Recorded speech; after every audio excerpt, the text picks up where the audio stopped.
For all you homesteading, homeschooling mamas out there, dads too, this video's for you.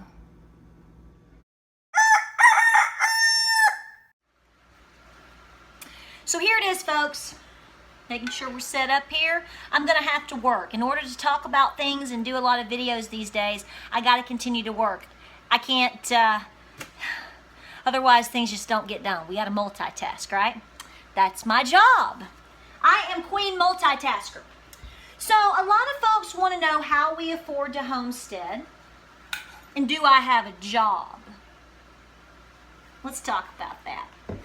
So if you follow me on Facebook, you'll know a couple of weeks ago, oh, by the way, I'm making more tomatoes to go into my crock pot to stew down with the peels. I'm going to process them into the food processor because I'm making salsa.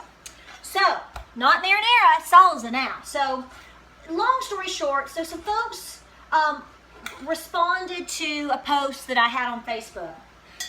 I got going, what can I say?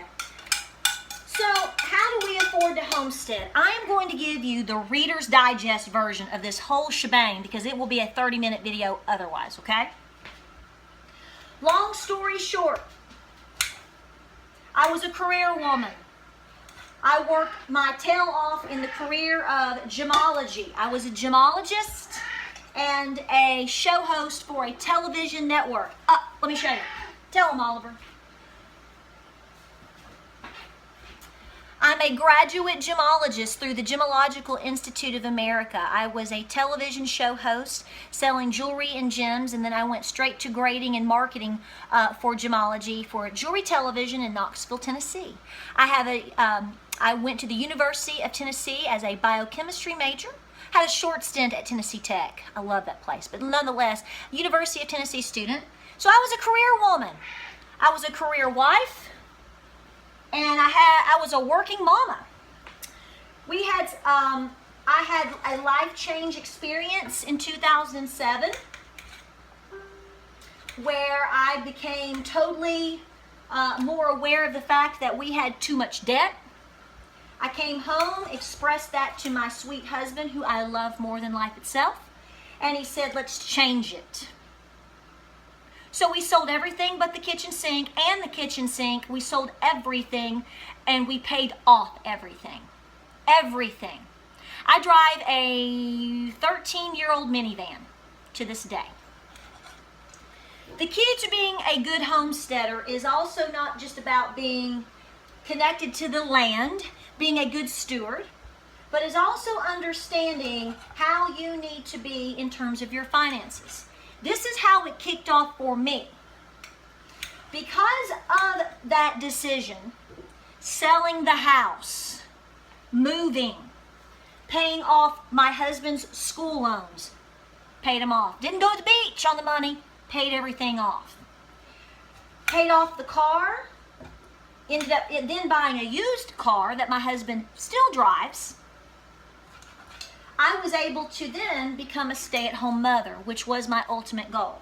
I love being a career-driven woman. I loved going to school.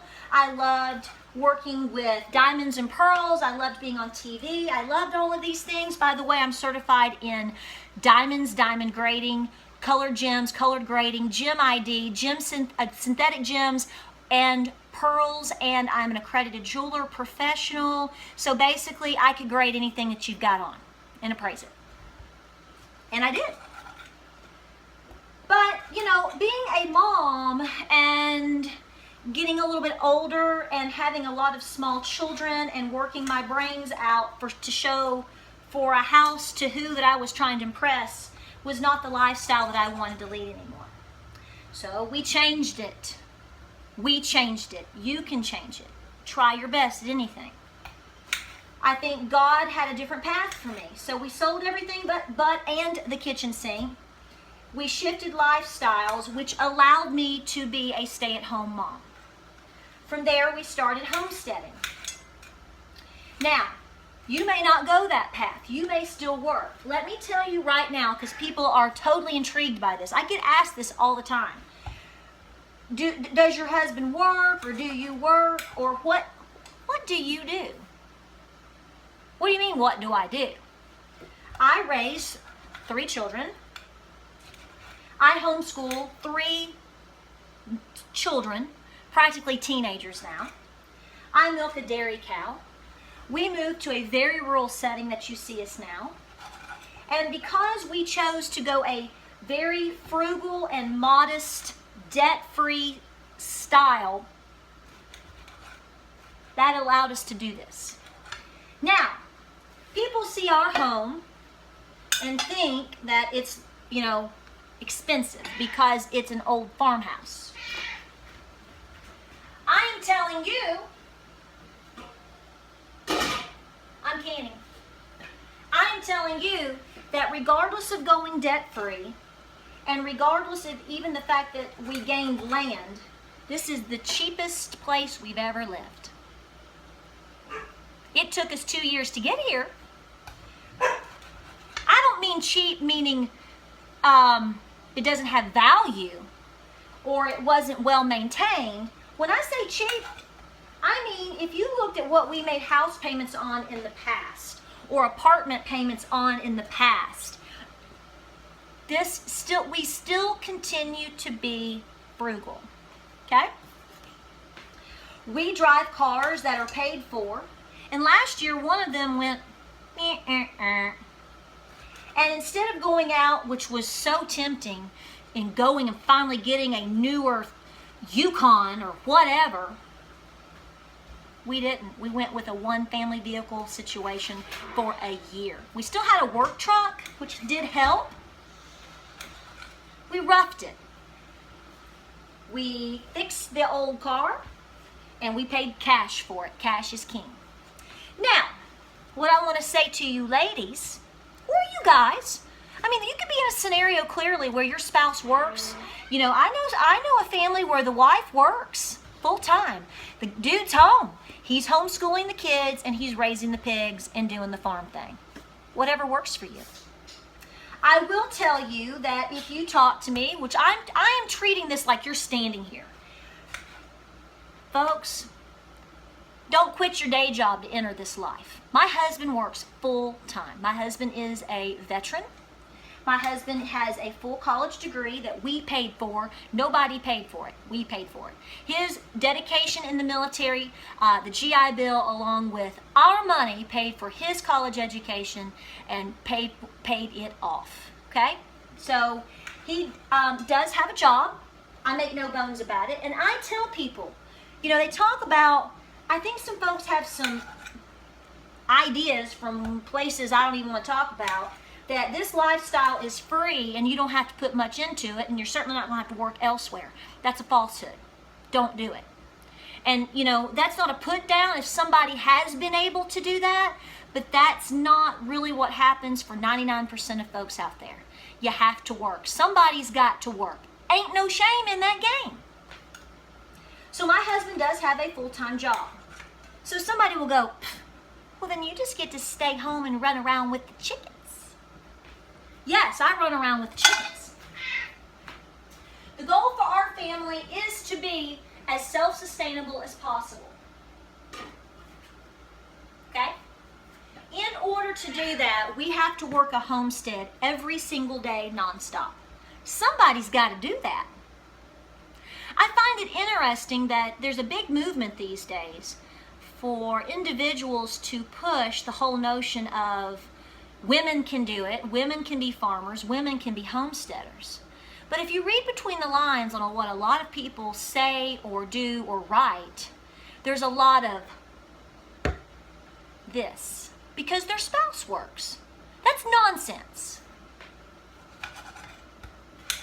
That's nonsense. So let me tell you what I do every day. Well, it's not going to be every day because every day is different. Right now, I get up every morning with my husband and I get him off to work. I then come into the kitchen. I might have a cup of coffee, I might not. I check the quail. I start the laundry. I clean dishes. I check emails because I run a business now too. From that point forward, I then start to let the dogs out. I open the barn. I milk a dairy cow, as you can see, pretty much on my own. I manage my children. I run my children. If it's during the school year, once all of those things are done and caught up, which my goal is between 9 and 10 o'clock, we start homeschooling. I homeschool 3 children. I have basically 2 high schoolers now and a middle schooler. I do that all day. In between that, I plan our meals, I plan canning, I plan animal sales, I plan egg sales. I sell, on an average month right now, I'm pushing anywhere around 100 dozen eggs a month.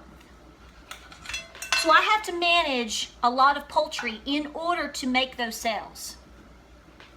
I write for my blog. I run this YouTube channel. My husband doesn't do any of this. So all the things that you're seeing, all the farm things that you see, and in order to make my farm run, and in order to have an income on my farm, that's all done by me. So my husband's job is helping to sustain what we would sustain anywhere else per se, and our health care, and I'm thankful for that. I make the farm happen. That's not a Shira thing here, that's fact, okay? Because you want to be, if you're not sustaining and gaining from it, this is a lifestyle that will absolutely suck every resource out of you. That's why I tell you not to quit your day job. But I find it interesting that there are individuals that will actually physically and verbally question and slam the value of a farmer, a farm wife, or even a farm husband. None of this runs if I don't do it. If you don't do it, it's not going to run. And you have to be completely aware of the fact that in today's society, most people have to have some type of outside source of income. I don't advocate that. I honestly, I gotta get another crock pot. I don't know what else to say about that, because it sounds like I'm telling you things aren't possible. But what if you get sick? Life changes. You know? You're going to want to build a bigger barn, and you're going to want to, at some time, you are going to have to replace that old 14-year-old minivan. Things happen. And so I think what we need to evaluate is the reality here that people really have to work in this lifestyle. You know, and I find tremendous value in not calling myself a standard career woman. But I will tell you this. Other than being a little sleep deprived from time to time because I had young children, this lifestyle demands more from me than any career I ever had before. You have a lot to lose if you don't work. So for those of you out there, and I know I'm talking to a lot of women in particular. Guys, I love you too. So if you're in this bunch, don't let somebody put you down because you are the stay-at-home mom homesteader. You have a job. You have tremendous value. Okay? You are the ones that are the example to what I feel people should be doing and focusing on. If we got a little bit more off of Facebook, I'm a hypocrite for saying that, aren't I? Let me put it to you this way.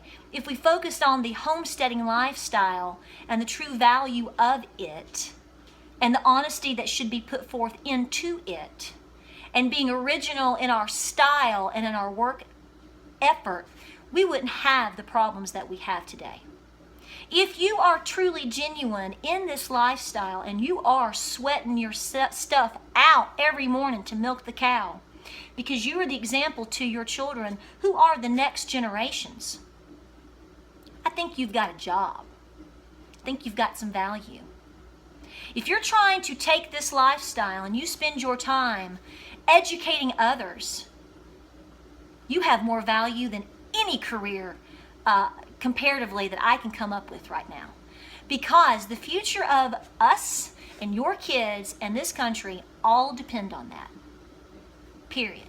So don't ever let somebody else, because they're having a bad day or because maybe they're not doing what they need to be doing in their life, rattle off that you don't have a job and that you don't have value.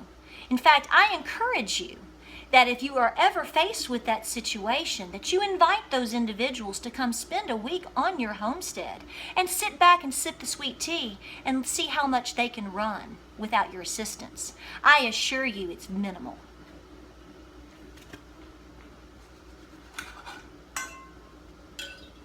Wrong pot.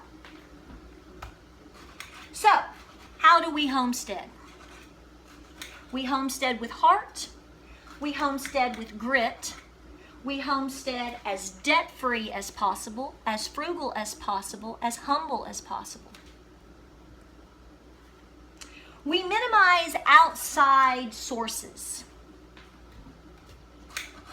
I tend to try to be reserved with how much communication I have. Isn't that weird? I'm sitting here talking and putting myself on YouTube in a public forum, but I'm very reserved on a private situation. And that is because people are people. And regardless of what they put out that they do, I have found out very differently that people are not always that. The best homesteaders that I know are the ones I know living around me. The ones that I can actually physically account for. Yes, they do A, B, and C. You see it. They live it. You couldn't surpass their skill sets if they tried. We can make videos. We can write blogs. But can you truly, when put to the test, meet the challenge? So to you ladies out there in particular, and like I said, some of you guys and dolls that are working it every day, putting away into the pantry, raising your children, being examples in your community, teaching others, assisting others, you have a job. And don't ever let someone tell you you don't. If you like this video, like and subscribe. Check us out on Facebook, Instagram, and Pinterest. This is my story, and I'm sticking to it. Y'all have a great day.